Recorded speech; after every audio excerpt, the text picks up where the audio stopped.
Bem, bom dia a todos, prazer ter todos vocês aqui, quem nos visita, muito feliz pela vida de vocês. Nós estamos na nossa série de exposição do Evangelho de Marcos, no capítulo 5, peço que você possa abrir sua Bíblia em Marcos, capítulo 5, vamos ler do verso 21 até o verso 34, na revista atualizada, Marcos, capítulo 5, se você estiver pelo celular, nós estamos lendo na revista e atualizada. Marcos 5, do 21 até o verso 34.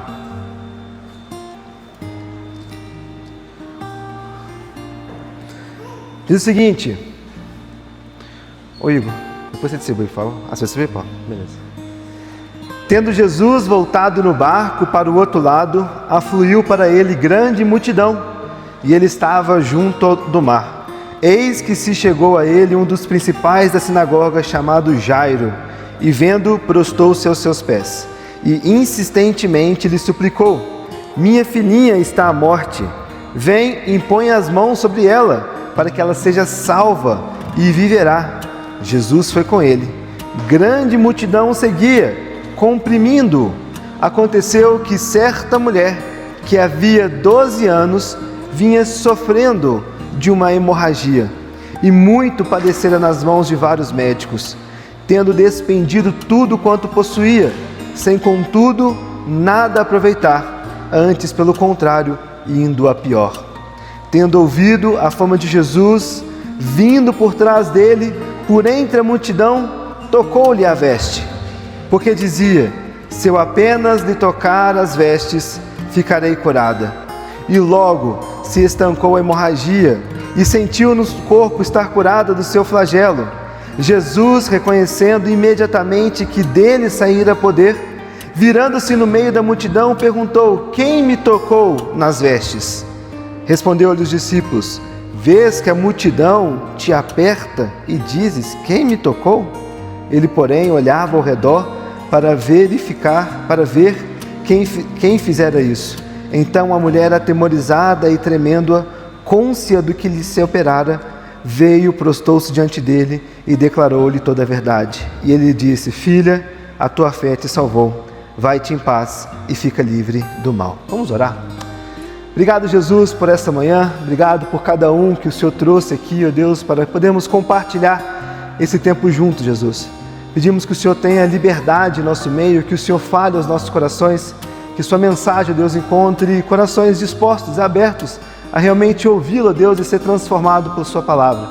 Que a comunhão contigo e com uns com os outros possa promover realmente transformação, ó Deus, em nossas vidas. Que ao olhar para essa história, que ao olhar para essa mulher, daqui possamos extrair, ó Pai, ricas lições que nos ajudarão a viver a vida comum, diária e ordinária, ó Pai, no nosso dia a dia, na dependência e na confiança do Senhor, Deus. Que nossa mente, nosso coração estejam aqui, ó Pai, neste momento. Repreendemos Satanás, ele não é bem-vindo em nosso meio. Que o Senhor possa nos dar, ó Deus, de fato, a graça de estar presente em nós e conduzindo, ó Deus, o Teu Santo Espírito ao nosso entendimento, ó Pai, para que essa palavra realmente possa germinar e dar frutos em nossas vidas. Nós te agradecemos e oramos, Jesus, em Teu santo nome. Amém.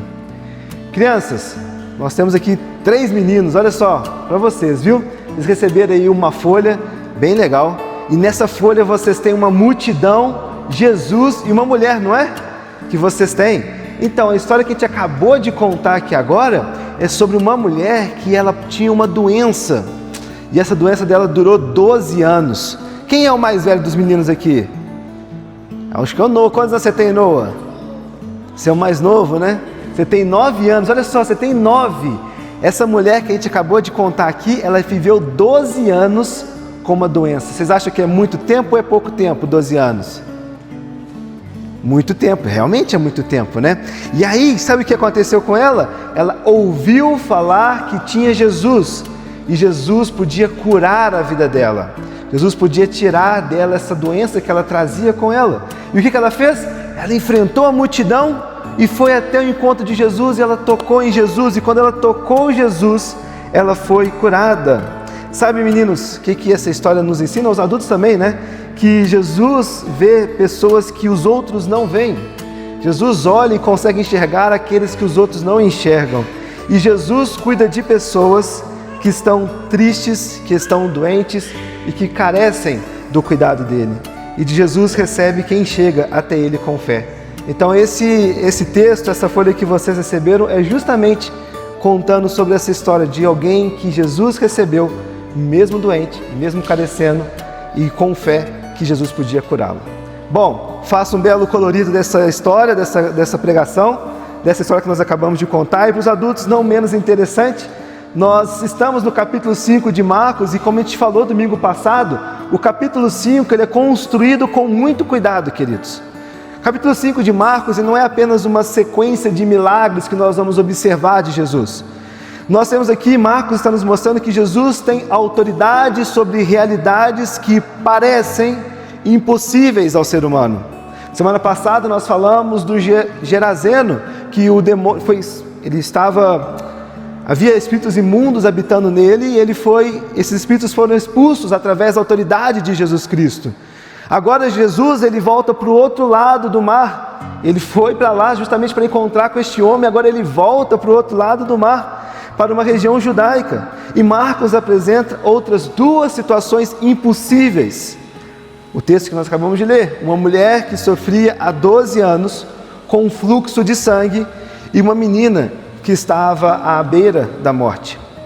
A gente observa aqui que Marcos quer que nós vejamos que o reino de Deus alcança aquilo que o homem não consegue resolver, queridos. No Gerazeno, Jesus enfrenta a opressão espiritual. Na mulher, Jesus enfrenta a enfermidade, a impureza, a exclusão. E domingo que vem nós vamos falar de Jairo, da filha de Jairo. Jesus enfrenta a morte com a filha de Jairo. Mas hoje nós queremos concentrar nosso foco na mulher, nessa mulher que estava no caminho à casa de Jairo, e nessa condição que Jesus a encontra. Bom, mas antes disso, é interessante a gente observar que os versículos 21 até o 24 vai contando que quando Jesus volta para o outro lado, ele encontra Jairo. Jairo era um dos principais da sinagoga, querido. Um homem conhecido, um homem respeitado e provavelmente um homem muito influente na vida religiosa daquela comunidade. Mas essa posição de Jairo não podia salvar a sua filha. E ele se lança aos pés de Jesus e ele suplica: minha filha está à morte, Jesus. Vem e ao menos imponha a mão sobre ela para que ela seja salva e para que ela viva. E nós vemos que, como o texto vai dizer, que Jesus vai com Jairo até a casa dele. E percebam que aqui nessa cena há uma urgência sendo criada. Afinal de contas, uma menina está morrendo. Os pais que têm filhos vão sofrer e vão saber muito bem o que é lidar com a doença de um filho. A gente ainda não passou por isso, mas imagino que quando você tem uma situação onde está realmente complicado, tudo é uma urgência, tudo é um desafio, e você quer realmente sanar a dor da sua filha, a dor da sua criança. E com Jairo não é diferente. Ele está realmente desesperado para que Jesus pudesse ir até lá. E Jesus vai, e também aqui o texto vai dizer que uma multidão acompanha Jesus. E todos estão caminhando como? Em direção à casa de Jairo. E no meio dessa cena, e no meio dessa caminhada até a casa de Jairo, parece com que tem uma câmera filmando aquela multidão. Jairo, a filha dele, a cena muda. A câmera muda de ângulo. Marcos vai nos trazer agora uma mulher que aparece. Essa mulher, ela não tem um nome aqui, ela não é como Jairo, ela não tem uma posição, ela não tem uma voz pública, ela não chega pela frente de Jesus como Jairo chegou até a frente de Jesus. O texto vai nos dizer que ela vem por trás de Jesus. Ela não pede em alta voz que Jesus fizesse algo por ela, ela não se apresenta a Jesus e nem mesmo a multidão. Ela não chama a atenção para si, ela apenas tenta tocar as vestes de Jesus. E aqui a gente já começa a ver, queridos, a beleza do texto. Para muitos, aquela mulher, ela poderia parecer uma interrupção. Afinal de contas, tem uma menina morrendo, está à beira da morte.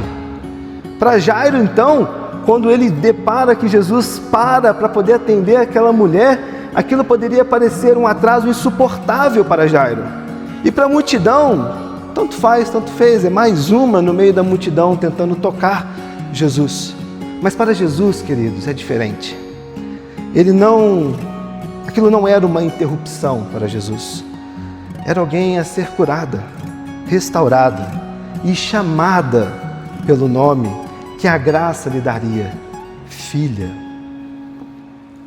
Jesus a chama de filha, uma mulher que Marcos nem sequer cita o nome. Bom, Marcos apresenta essa mulher de uma forma muito direta para nós, queridos. Aconteceu, versículo 25, aconteceu que certa mulher, havia 12 anos, vinha sofrendo de uma hemorragia. Ela é introduzida para nós aqui pela sua dor, não pelo seu nome, não pela sua tradição, não por sua herança, não por sua família. Ela é introduzida a nós através da sua dor. A gente não sabe o nome, não sabe a sua família, não sabemos a história dessa mulher antes dessa enfermidade. Marcos nos diz apenas aquilo que naquele momento parecia definir a vida daquela mulher. Havia 12 anos que ela sofria de um fluxo de sangue contínuo. 12 anos, irmãos. 12 anos é o tempo que eu moro em Belo Horizonte. Caramba, isso é muita coisa. 12 anos. 12 anos é muito tempo. 12 anos de enfermidade. 12 anos de cansaço. 12 anos de uma esperança frustrada. 12 anos tentando melhorar e vendo a vida piorar.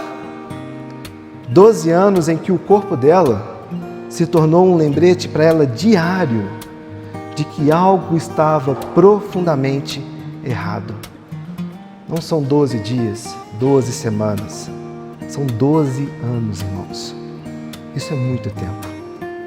E Marcos continua: e muito padecera a mão de vários médicos, tendo despendido tudo quanto possuía, sem contudo nada aproveitar, antes pelo contrário, indo a pior. Essa frase é pesada, irmãos. Ela não apenas sofria com uma doença que não tinha uma cura e era 12 anos, como ela também tentou diversas formas se curar. Ela procurou médicos, ela gastou tudo que ela tinha, ela gastou os seus recursos, ela fez aquilo que estava ao seu alcance, mas nada aproveitou. Pelo contrário, ela ia piorando, irmãos. Todos os recursos humanos chegaram para essa mulher no seu limite. Ela não tinha mais saúde, ela não tinha mais dinheiro, ela não tinha mais controle, ela não tinha mais uma saída visível para a sua dor. A vida dela estava sendo drenada, irmãos. Sinta o peso disso, queridos. Talvez você sabe, talvez há dores que fazem isso conosco. Talvez há doenças ou dores tão profundas que nós carregamos há 10, 8, 12, 30 anos. Algumas dessas que drenam o nosso corpo, outras que drenam a nossa alma. Algumas dessas coisas vão aparecer nos exames. Outras dessas coisas vão aparecer no modo como a pessoa se fecha, se protege, se defende, evita conversas, evita aproximações, evita ser vista. Queridos, há sofrimento que depois de certo tempo começam a moldar a nossa identidade. Às vezes você já viu ou você já disse isso por alguma dor, algum sofrimento. Nós não dizemos eu tenho uma dor, a gente começa a sentir eu sou a minha dor, eu sou a minha vergonha, eu sou a minha limitação, eu sou aquilo que aconteceu comigo, eu sou o problema que eu não consegui resolver. E de repente aquilo que era um problema de fato começa a se tornar a nossa identidade. Eu creio que isso que aconteceu com essa mulher, porque nada mais conseguia resolver, e ela começou a internalizar, eu sou isso, eu sou a mulher que vive há 12 anos menstruada, com fluxo de sangue contínuo sem parar. Essa mulher estava vivendo assim, queridos. Sua história, ela parecia ter sido engolida por a sua enfermidade. Talvez alguma coisa que nós estejamos passando, ou passamos no passado ou no presente, possam estar querendo engolir a nossa identidade. Mas havia uma camada mais profunda nisso, irmãos. Para um judeu do primeiro século, essa hemorragia dessa mulher não era apenas uma enfermidade física que ela tinha. era também uma condição de impureza cerimonial. Pense num pacote plus aqui, ó. Primeiro século, mulher e doença. Era tudo para ser rejeitada de fato. Era tudo para que ela fosse realmente deixada de lado. Quando a Bíblia fala de impureza aqui, queridos, nesse contexto, ele não está dizendo que aquela mulher, ela era moralmente pior por ela estar doente. A impureza cerimonial que é trazida aqui não é a mesma coisa que um pecado pessoal que alguém comete. Uma mulher menstruada, e aí o texto bíblico que a gente vai ler que fala sobre isso, ela não estava em pecado por menstruar, não é nesse sentido. E aí a gente depois pode abrir um leque para poder falar mais sobre leis cerimoniais e sobre essas circunstâncias que o Antigo Testamento nos apresenta. Mas vamos focar aqui no contexto dessa mulher. Também há uma situação que um homem que toca em um cadáver, ele também era considerado impuro, mesmo se ele tocasse para poder enterrar aquele corpo. Ou seja, tudo isso são leis cerimoniais colocadas para que as pessoas pudessem entrar no contexto de adoração, de comunhão, em um ritual, onde estivesse dentro de um coletivo. Ou seja, essa impureza cerimonial era uma condição ritual que tornava alguém inapto temporariamente ou continuamente para participar plenamente de vida de culto ou de certas relações comunitárias. E isso era dentro do contexto de Israel. Bom, não era simplesmente estar sujo aqui, queridos, mas também não era automaticamente estar em pecado. Era estar numa condição incompatível com a aproximação normal do espaço sagrado, da convivência cerimonial do povo da aliança. Então, para poder dizer o que era essa impureza e o contexto de tudo isso. E tem um texto que nos mostra, Levíticos capítulo 15, versículo 25, vai dizer: também a mulher, quando manar fluxo do seu sangue por muitos dias, fora do tempo da sua menstruação, ou quando tiver um fluxo de sangue por mais tempo do que o costumado, todos os dias do fluxo será imunda, como nos dias da sua menstruação. Então, o que o texto de Levítico está dizendo é que, se porventura estiver nessa condição, essa pessoa ela não pode participar dos rituais sagrados, das cerimônias sagradas do coletivo. Ela precisa se retirar, passar pelo processo de purificação, para depois ser reintegrada novamente para participar dessa adoração coletiva. Bom, enquanto o fluxo continuava, a impureza continuava. E vejam, esse era o drama dessa mulher, irmãos. Ela não podia por alguns dias ter que se abster. Ela teve que ficar 12 anos sem ter comunhão, contato, participar de celebrações sagradas, porque de acordo com a lei cerimonial, ela estava impossibilitada de tudo isso. E não era somente a mulher, mas também as coisas que ela tocava. A cama dela poderia ser considerada impura por ela se deitar naquela cama. O assento dela poderia ser considerado impuro por ela sentar naquele lugar. Certos objetos que ela tocava poderiam ser considerados impuros. Pessoas que se tocassem naquela mulher poderiam ser considerados impuros. E também ficariam cerimonialmente impuras até o final do dia, onde elas passassem o processo de purificação e voltassem ali para depois de serem lavadas. Quero contar um caso para vocês, acho que eu já falei isso em algum momento. Quando eu estive na Índia, em 2019, lá é muito comum, nós temos, igual a gente tem aqui barraquinhas de cachorro-quente, lá tem umas barraquinhas de chá, café e tudo mais. E, como vocês devem saber, lá na Índia tem um sistema de castas. Esse sistema foi abolido em 1970 pela ONU, mas ainda assim, nas pequenas cidades, nos pequenos vilarejos, ainda é muito forte o sistema de castas. E dentro do sistema de castas na Índia, a última casta é o Dalit. O Dalit ele é reconhecido como o pó da poeira de Shiva. Eles pegam a deusa Shiva e dividem cabeça, peito, pernas, coxa e pernas. São 4 castas. E vem a quinta, que é os Dalits. O Dalit ele nem faz parte do corpo da deusa. Ele é a poeira do pé de Shiva. E a gente está falando de cerca de 40% da população indiana são Dalits. uma população de 1,5 bilhão. Então, você já pode imaginar, depois faz as contas aí, quantos que dá de Brasil que são Dalits na Índia. Por que eu estou falando isso para vocês? Nessas barraquinhas é muito comum eles tomarem chá ou café num copinho de barro.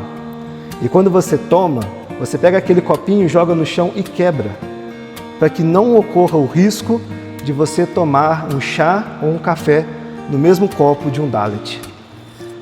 Percebam como esse pensamento oriental de uma cultura milenar, ela é muito forte dentro das leis cerimoniais. Aqui eu falo sobre o povo judeu, sobre a Bíblia que foi escrita por Deus, mas há traços cerimoniais também nessa cultura oriental muito forte. Isso tudo para poder dizer, queridos, como que essa perspectiva da impureza naqueles contextos eram coisas muito marcantes. A gente está falando em século 21. Agora imagina século 1, onde não tem tanta informação, onde além de tudo isso, a figura da mulher é uma figura menosprezada, diminuída, e você traz também todas essas implicações cerimoniais. Bom, tudo isso para você tentar imaginar o peso que aquela mulher estava lidando, passando. Vejam, queridos, essa mulher ela precisava medir as aproximações que ela tinha. Ela precisava evitar contatos. Ela precisava lidar com o constrangimento da sua condição, queridos. A sua participação da vida comunitária, religiosa e qualquer outro aspecto, ela era uma participação afetada. Ela não podia ter uma liberdade hoje como nós temos, ou como qualquer outra pessoa poderia ter se não estivesse impuro naquele contexto. Vejam, ela não sofria apenas com a doença, com um sangue que manava de seu corpo interruptamente. Ela sofria com uma vida que via sendo drenada de todos os lados, irmãos. Mas glória a Deus que nós não vivemos hoje debaixo dessas leis cerimoniais. Leis essas de pureza como Israel vivia. Porque em Cristo, irmãos, esse sistema, ele encontrou o seu cumprimento. Tem uma razão para existir, um parênteses para isso, tem uma razão para existir, tem um porquê que essas leis estão aqui. De novo, a gente pode depois discorrer melhor sobre isso. Tem vários aspectos medicinais envolvidos com essas leis também. Mas um aspecto principal delas é que isso aponta para Cristo Jesus. Porque em Cristo, irmãos, esse sistema, essa purificação, essas leis encontrou o seu cumprimento. A menstruação, a enfermidade, o contato físico, o sangue, a morte, a doença, qualquer coisa, nada disso nos torna cerimonialmente afetados, afastados de Deus nessa nova aliança em Cristo Jesus. Mas a realidade mais profunda de tudo isso, queridos, para a qual aquele sistema ele apontava, isso continua verdadeiro para nós hoje também, é que nós precisamos ser purificados. Não apenas das enfermidades do nosso corpo, mas do pecado, da culpa, da vergonha, da sujeira da nossa consciência, das obras mortais, daquilo que nos afasta de Deus. Essas coisas elas não nos deixam impuros ao ponto de, se alguém me tocar, eu preciso sair para fora do arraial e passar um processo de purificação e voltar, não. Mas Jesus, ele morreu, o seu sangue foi derramado para justamente purificar todas essas coisas em nossas vidas. Sabe, queridos, olhando para essa mulher também, algo nos ensina que nós também tentamos nos curar muitas vezes, irmãos. Nós tentamos curar a nossa culpa com desempenho. Nós tentamos curar o nosso medo, muitas vezes, com controle. Nós tentamos curar nossos vazios com consumo. Nós tentamos curar a nossa vergonha com aparência. Nós tentamos curar o pecado com religiosidade. Nós tentamos curar a ansiedade controlando tudo ao nosso redor, queridos. Nós tentamos curar a alma com distrações, com agendas cheias, com respostas rápidas ou com pequenas fugas, ou grandes altos enganos também, queridos. Mas chega uma hora que a alma, ela precisa admitir, irmãos, eu não consigo me salvar. Eu não consigo preencher os vazios que estão sendo colocados ou que eu coloco no meu coração. Eu não consigo me limpar. Eu não consigo me restaurar por dentro. Eu não consigo produzir paz para mim mesmo. Queridos, essa mulher, ela chegou ao fim dos recursos humanos, mas ela ouviu falar de Jesus. Olha que interessante, o texto vai dizer que tendo ouvido a fama de Jesus, é aqui que a fé dessa mulher começa, irmãos. Começa ouvindo sobre Cristo. Ela ouviu que Jesus estava passando por ali, ouviu que Jesus, que na pessoa de Jesus havia poder. Ela ouviu que pessoas estavam sendo curadas, espíritos imundos estavam sendo retirados, milagres estavam acontecendo. E a gente vai chegar logo depois disso aqui na primeira ressurreição ali, que Jesus aplica naquela criança.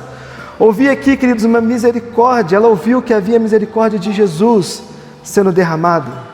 E aquela notícia, irmãos, abriu para aquela mulher uma fresta de esperança, onde já não havia mais caminho.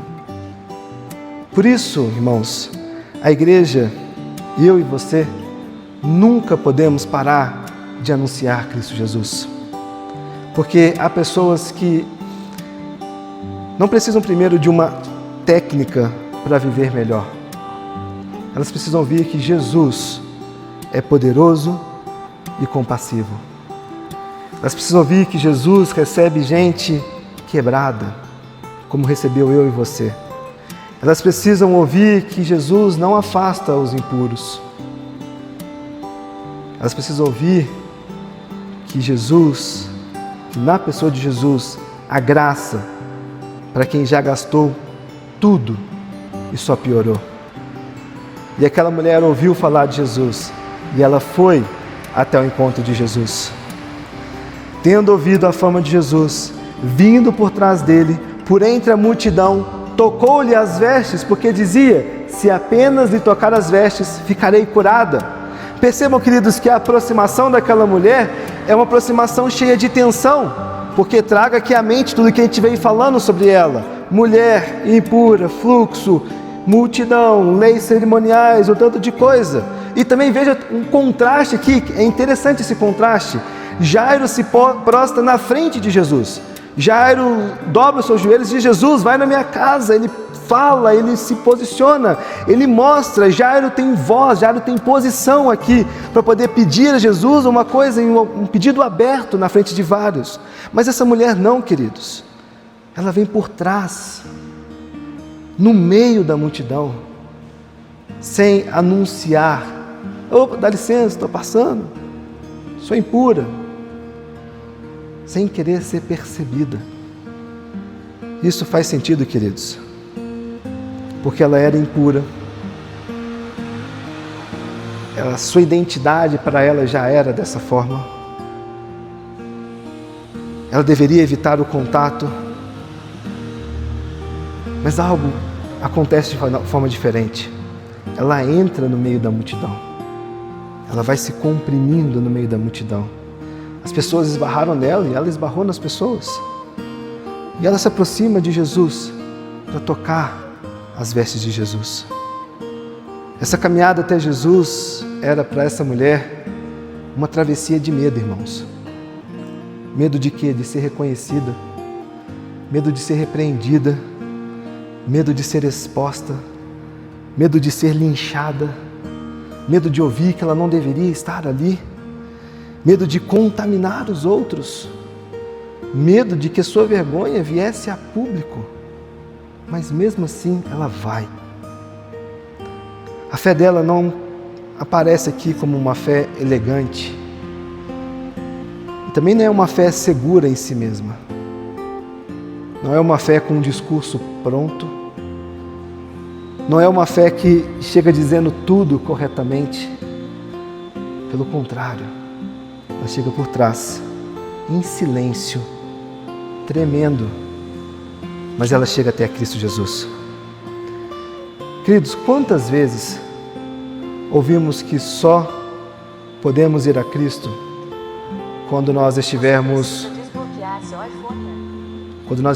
mais organizados, quando a fé estiver mais forte, quando o coração estiver mais limpo, quando eu não tiver vergonha, quando a vida estiver em ordem, quando soubermos explicar melhor o que nós sentimos? Quantas vezes nós já ouvimos ou fomos ensinados a chegar a Jesus com a casa organizada? Mas essa mulher nos ensina outra coisa, irmãos. Não precisamos chegar limpos para sermos recebidos. Chegamos a Cristo porque nós precisamos ser limpos, irmãos. E ela dizia: se eu apenas lhe tocar as vestes, eu ficarei curada. Irmãos, o poder não estava na roupa de Jesus. A veste de Jesus não era um amuleto. Somente a veste de Jesus e por onde ela passar ela vai curar. Não, o poder não estava na roupa que Jesus vestia. Não era o toque daquela mulher. Não tinha uma técnica espiritual, se eu tocar em cima ou embaixo, ou 2, 3 vezes eu vou ser curada. Não tinha nada disso, irmãos. Nada disso. Ela não descobriu um método para quê? Para manipular o poder de Jesus. Não. O poder estava em Jesus Cristo, na pessoa de Jesus. O toque na veste era apenas uma expressão concreta da confiança daquela mulher. Talvez uma confiança ainda misturada com medo. Uma fé ainda sem ter uma clareza sobre tudo que estava acontecendo, mas era uma fé simples, quase desesperada, mas direcionada à pessoa certa. Essa fé, meus irmãos, não era poderosa por si mesma. A fé não é uma energia interior. Fé não é uma moeda de troca. Fé não é uma força psicológica capaz de obrigar Deus a fazer o que nós queremos. Fé é a mão vazia que se estende para Cristo Jesus. Fé é dependência. Fé é reconhecer: Senhor, me salva. Senhor, eu não tenho nada para poder entregar para Ti. Senhor, eu não consigo produzir salvação, eu não consigo produzir cura, se o Senhor não fizer algo por mim. Isso é fé, queridos. Isso também confronta muitas vezes nossa maneira de pensar sobre fé. Nós muitas vezes transformamos a fé, irmãos, em desempenho. Será que eu crio o suficiente quando algo não acontece? Quando uma cura não vem? Quando uma porta não é aberta? Será que eu orei de maneira correta? Será que eu jejuei de forma correta? Será que eu fui corretamente à igreja? Será que eu orei? Será que eu me doei? Será que eu senti o suficiente de Deus na minha vida? Será que eu tive certeza o bastante de que Deus iria fazer algo? Percebam, irmãos, que nós tiramos os olhos de Cristo Jesus e colocamos muitas vezes o olhar na nossa performance, na nossa condição de ter fé, na nossa condição, na nossa qualidade de fé. Quando nós enxergamos que as coisas não acontecem, nós começamos a duvidar se nós fizemos de maneira correta. E acabamos de tirar os olhos de Jesus e olhamos para a forma como nós produzimos essa fé. Vejam, não foi a intensidade da mão daquela mulher que a curou. Foi o Cristo tocado por ela. Não foi a beleza da fé dela que a salvou, irmãos. Foi a suficiência daquele a quem ela confiou. E quando ela toca em Jesus, não porque tinha mérito, não porque tinha algo nela, mas porque de Jesus sai poder, sai algo maravilhoso. Marcos vai nos dizer: e logo, versículo 30, se lhe estancou a hemorragia e sentiu no corpo estar curada do seu flagelo. 12 anos de sofrimento encontraram em um instante a autoridade compassiva de Cristo Jesus. Queridos, Jesus não se afasta dos impuros para preservar a sua pureza. Pelo contrário, Ele se aproxima ou permite que os impuros, os quebrados, os manchados, os falidos, os que têm nada, se aproximem para purificar. E isso é o Evangelho, irmãos. O nosso problema diante de Deus, ele é mais profundo do que um sofrimento físico, irmãos. E eu não quero ignorar o aspecto do sofrimento físico, ele é real sim. Ele é real. As dores que cada um que passa e carrega, elas são reais.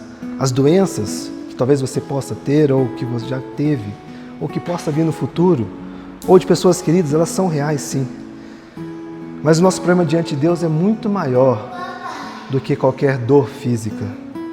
Nós somos impuros, irmãos, por causa do pecado. A nossa consciência, ela é manchada. A nossa culpa, ela é real. A nossa vergonha, ela não se resolve com aparência, irmãos. A nossa alma, ela não se purifica com esforço moral. Cristo não veio apenas para nos inspirar, Cristo veio para nos purificar, irmãos. Hebreus capítulo 9, versículo 14 vai dizer: muito mais o sangue de Cristo, que pelo Espírito eterno a si mesmo se ofereceu sem mácula a Deus, purificará a nossa consciência de obras mortas, para servirmos ao Deus vivo. A mulher toca Jesus com a sua impureza cerimonial e ela é purificada, irmãos. Na cruz, queridos, Jesus tomou sobre si algo infinitamente mais profundo, que é o que? A minha e a sua culpa, a minha e a sua condenação, o meu e o seu pecado. Jesus foi levado até a cruz, Jesus foi levado para a área externa, para fora da cidade, foi exposto, foi ferido, derramou seu sangue, carregou vergonha, sofreu a maldição. Não porque ele fosse impuro em si mesmo, mas porque ele assumiu o meu e o seu lugar, o lugar dos impuros, o lugar daquela mulher, o lugar daqueles que se achegam até Jesus Cristo. Paulo vai dizer em 2 Coríntios 5, 21, aquele que não conheceu o pecado, ele o fez pecado por nós, para que nele fôssemos feitos justiça de Deus. Gálatas 3,13, Cristo nos resgatou da maldição da lei, fazendo ele próprio maldição em nosso lugar. E é por isso que nós podemos nos aproximar de Jesus Cristo hoje, irmãos. Não porque nós chegamos puros até Jesus. Não porque nós resolvemos a nossa vida primeiro. Não porque nós escondemos as nossas vergonhas. Não porque nós conseguimos parecer fortes. Nós nos aproximamos porque Ele é o único que pode nos purificar. A religiosidade, ela vai dizer que, olha, arrume-se primeiro e depois venha até Jesus. O Evangelho vai nos dizer: venha a Cristo, porque só Ele pode restaurar a sua vida. A religiosidade vai dizer: olha, se esconda a sua impureza. O Evangelho vai nos dizer: traga a sua impureza ao único que pode purificar. A religiosidade vai nos dizer: se você for exposto, acabou. Se descobrir o seu pecado, já era para você. Mas o Evangelho vai nos dizer: se Cristo te chama para a luz, não é para te destruir, é para te restaurar, é para trazer dignidade, é para trazer vida, é para trazer restauração aonde está quebrado e manchado. Queridos, essa mulher, ela se aproximou com medo e com vergonha, mas ela se aproxima de Cristo. E quem se aproxima de Cristo pela fé não encontra um Salvador contaminável, impaciente ou indiferente. Encontra um santo que purifica o impuro. A história podia terminar aqui no versículo 29. A mulher tocou Jesus, a hemorragia parou, ela sentiu no corpo que ela estava curada. Pronto, acho que seria uma bela história se ela terminasse aqui no 29 e Jesus seguisse logo para a casa de Jairo e nada mais acontecesse. Mas Marcos faz diferente. Jesus, reconhecendo imediatamente que dele saíra poder, virando-se no meio da multidão, perguntou: quem me tocou nas vestes? Eu fico tentando imaginar essa cena. Uma multidão, os discípulos, Jairo aflito, que Jesus tinha que chegar na casa. E Jesus para. Quem me tocou? Às vezes a gente pode pensar que Jesus não sabia quem tocou nele, né? Os discípulos até falam: Senhor, vês que a multidão te aperta e tu me perguntas quem te tocou? Os discípulos também não entendiam aquela cena. Do ponto de vista deles, dos discípulos, aquela pergunta parecia óbvia demais. e sem fazer sentido, porque havia uma multidão comprimindo, apertando Jesus, muita gente tentando se chegar, encostar, mas Jesus sabia que dele tinha saído o poder, queridos, que algo diferente tinha acontecido, e não era apenas um contato da multidão, era um toque de fé que se lançou sobre ele. E mais interessante nisso, que às vezes a gente também tende a imaginar que Jesus não sabia quem tocou. Pelo contrário, Jesus sabia muito bem quem havia tocado. Na verdade, aquela mulher poderia ter sido curada sem ao menos enfrentar a multidão. Jesus, do outro lado, enquanto estava expulsando o demônio do Geraseno ali, poderia ter curado aquela mulher por saber que ela tinha uma fé nele. Jesus poderia ter feito tudo isso. Jesus poderia curar a filha de Jairo sem ao menos sequer estar na casa de Jairo. Poderia ter expulsado aquele demônio daquele homem sem sequer ter cruzado o mar para aquele homem. Jesus poderia fazer qualquer coisa à distância. Mas aqui a gente tem que enxergar e entender que Jesus, além de promover a cura para aquela mulher, Jesus está fazendo algo muito diferente. Porque aquela mulher, ela poderia simplesmente tocar em Jesus e voltar e começar a viver a sua vida. E ninguém ia saber que ela tinha sido curada se ela não fosse exposta. E essa exposição que Jesus promove aqui não é uma exposição para poder colocar aquela mulher em evidência e diminuir ainda mais aquela mulher. Pelo contrário, Jesus, para aquele momento, pergunta quem o tocou, para que a multidão pudesse ver que algo milagroso aconteceu. E aquela mulher não era mais a mesma mulher que se chegou até aquele momento. E aquela mulher que enfrentou os seus medos, o texto vai dizer, chegou tremendo, com medo até Jesus. Aquela mulher havia passado por um processo de transformação. Por isso Jesus para e pergunta, para que a multidão pudesse ver que algo aconteceu. E aquela mulher pudesse mostrar para todo mundo algo maravilhoso que veio, algo tremendo que aconteceu, e que a multidão pudesse ver que aquela mulher havia sido restaurada, havia sido purificada e havia recuperado a sua dignidade.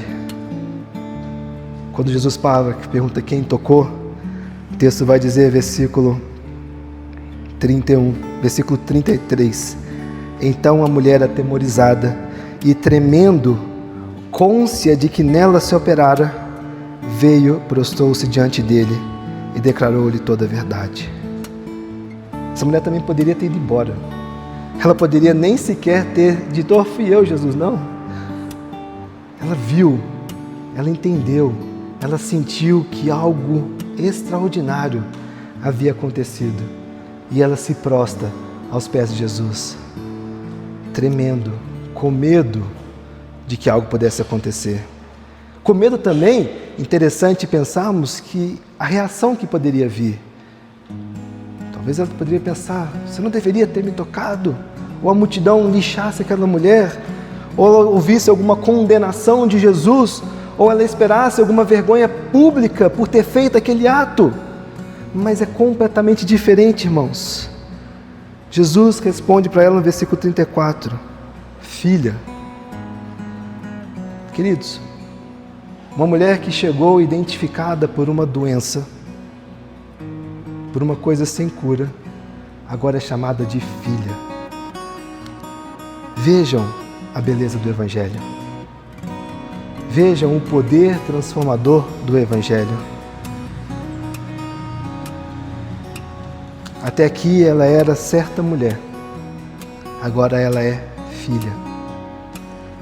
Essa é uma das palavras mais bonitas do Evangelho de Marcos, porque aqui a gente consegue enxergar a leitura completa de uma transformação.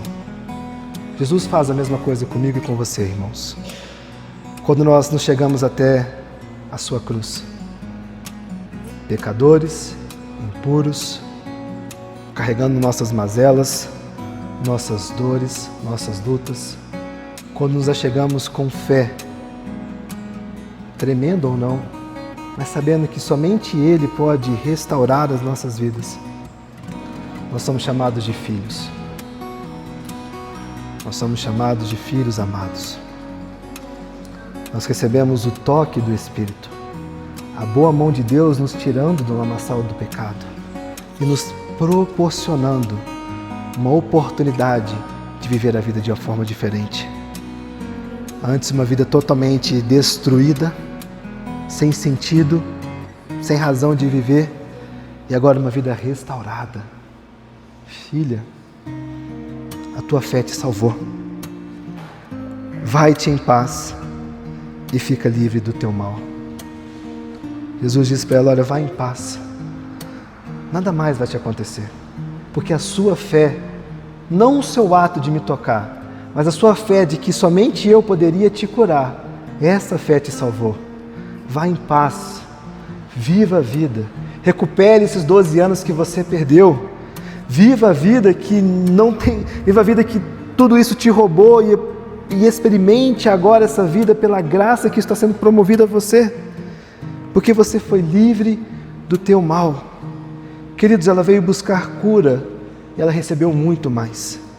Ela recebeu cura, ela recebeu palavra, ela recebeu paz, ela recebeu pertencimento, ela recebeu uma nova identidade, irmãos.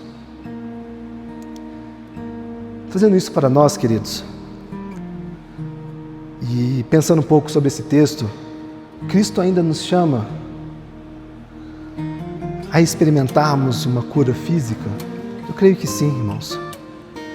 Eu creio que sim. Eu fui muito confrontado sobre isso antes da gestação da Beatriz. Gisele uma vez comentou de que eu não orava para que Deus pudesse curar. Para quem não sabe, ela tem artrite reumatoide e toma medicação. Essa medicação não podia engravidar tomando essa medicação. E aí a gente precisava trocar o remédio ou então ser curada.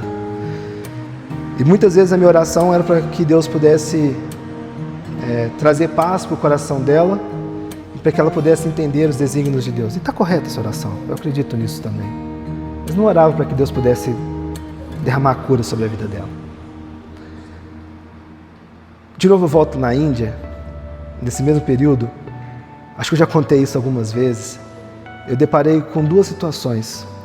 Uma de um homem que tinha lepra e ele tentou diversas formas se curar da lepra. E na Índia, como vocês vão saber, imagino, lá você tem zilhões de deuses. Tudo é um deus na Índia. Ele tentou se curar de diversas formas com vários deuses e nenhum deus curou. Quando ele ouviu falar sobre Jesus Cristo, numa igreja, ele foi curado. Uma mulher que tinha um filho com câncer, a mesma história. E o que me chama a atenção é que essas pessoas, as duas pessoas, não disseram que o pastor daquela igreja curou eles, que a água que eles tomaram naquela igreja curou eles, que a oração daquele pastor curou eles. Eles disseram que Jesus havia curado eles. Então sim, irmãos, nós devemos orar para que a cura possa vir. Nós devemos orar pelos enfermos. Nós devemos pedir para que Deus possa derramar graça sobre aqueles que estão doentes. Nós devemos clamar para que a graça de Deus alcance. Nós devemos levar Cristo às nossas dores do corpo, sim, irmãos. Da nossa mente, da nossa alma, da família, da vida. Mas nós não devemos tratar a oração por cura como algo pequeno, irmãos. De novo, o que me ensinou foi que eu não orava para que Deus pudesse a curar. Eu orava para que Deus pudesse trazer paz ao coração dela. E às vezes a gente acaba não orando por isso, irmãos. Talvez pela teologia que a gente acredita, pelo tipo de fé que nós professamos. Mas Deus nos ensina que nós podemos e devemos sim orar para que cura possa ser derramada. Mas nós precisamos ser honestos sobre isso, irmãos. O Evangelho não promete que toda enfermidade será curada. E esse é um grande engano que muitas vezes a gente incorre. Quantas pessoas fiéis a Deus vivem a sua vida inteira com uma enfermidade? Quantos crentes fiéis continuam doentes? Quantos servos de Deus que oram para que a cura aconteça, eles não recebem a cura que desejavam? Quantas dores há que parecem que elas permanecem por um longo tempo e que não conseguimos explicar? Então, irmãos, como essa cura conversa conosco hoje? Conversa onde Jesus Cristo será manifestado para a glória do nome dele. Deus pode sim curar. Poderia ter alguém aqui que morresse, nós orássemos e ressuscitasse? Poderia. Não porque tem poder em nós, mas porque Deus de fato demonstrasse glória e poder aqui para que o nome de Deus fosse honrado e glorificado. Não nós, não o poder da nossa oração, mas a glória de Deus. E tudo isso vem através da fé, não na nossa performance, na fé verdadeira de que Jesus opera grandes coisas. Eu acredito que lá na Índia essas coisas aconteciam porque tem uma grande dificuldade do nome de Jesus alcançar. E às vezes curas como essas são curas que de fato vão apontar para Jesus. Hoje aqui é muito fácil, irmãos. Nós podemos ir e vir para todo canto, ter a nossa Bíblia, falar sobre Jesus. Quem não quer falar sobre Jesus? Quem não quer tratar a sua espiritualidade? Então é muito fácil nós conversarmos sobre espiritualidade. Jesus é conhecido, mas muitas vezes de forma errada, equivocada. Por isso que eu digo que Jesus poderia ressuscitar e curar para que o seu nome fosse honrado e glorificado, para que a glória fosse dele e não nossa. Mas fechando esse parênteses e mostrando porque o texto nos mostra, o texto nos conduz, irmãos, que essa cura ela é realmente real, verdadeira. Mas existe uma cura que é final em tudo isso, que é a cura do nosso pecado, que é a cura da nossa condenação, que é a cura para a remissão que nós encontramos na pessoa de Jesus Cristo, que é a libertação para essas mazelas do nosso coração, irmãos. Essa mulher nos ensina muito sobre como podemos nos chegar até Jesus, sobre como podemos conversar com a nossa fé até Jesus. Nós podemos nos chegar até Jesus pela fé, pela oração, pela palavra, pela confissão, junto do povo.